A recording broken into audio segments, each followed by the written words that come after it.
মানে মা দেউতাক ধুনীয়াকৈ খুৱাব নোৱাৰাৰ কাৰণে ধেৰ কাম শিকিবলগীয়া হ'ল, এনেকুৱা দুখৰ কাম। আৰু মই বহুত দুখত মা দেউতাক তেনেকৈ প্ৰতিপাল কৰি আছোঁ। মই 14 চনৰ পৰা এইটো কাম কৰি, আৰু আগতে অলপ ভয় খাইছিলোঁ, হ'লে এতিয়া মই ভয় নাইকিয়া হ'লে কষ্টটো বেছি হয়। তেনেকৈয়ে চলি আছোঁ। কোনো গভৰ্ণমেণ্টৰ মোৰ ৰিলেশ্যন একো পোৱা নাই। আজি ইমান দিনে মোৰ 14 চনৰ পৰা আজি বছৰ কিমান হ'ল, বহুত বছৰ হৈ গ'ল, এতিয়ালৈকে মই একো সুবিধাটো পোৱা নাই। পঢ়া তেনেকৈ পৰিয়ালটো খুৱাই দীঘল ডাঙৰ কৰি।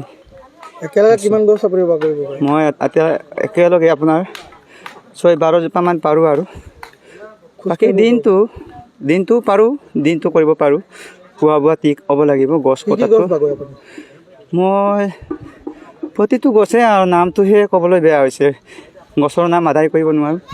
প্ৰতি গছে আমি বগাব পাৰোঁ। তামোল গছ ইজোপালৈ যাব পাৰোঁ। তামোল গছটোতো ইফালৰ পৰা ইফাললৈ, তামোল গছটোৱে মেইন দুখ আছে। এই চিম্পুল গছকেইটা অলপ এইবিলাক মই বৰকৈ হেৰি নহয়, কষ্ট দেখুৱাব নোৱাৰে। এইটো আমান্য কাৰণে আমাৰ হয়। তো আমাৰ একো ইয়াত নাই। ভয় ভাৱটো ক'ত থাকিলেগে বুজিব নোৱাৰিলোঁ। আমি এইবোৰ ভয়টো লাগিলে আমি এইটো কামত নোসোমাওঁ।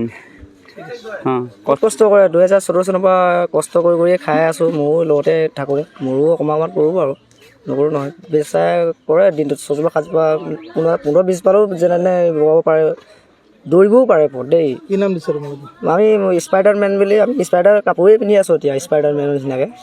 এনে স্পাইডাৰমেন এইজনেই বাৰু, কষ্ট কৰে ইমান। আমাকতো দেখিছে, সদায় দুখীয়া মানুহ কাম কৰি খাই আছোঁ, একেটাই কাম, এই গছ কটাই।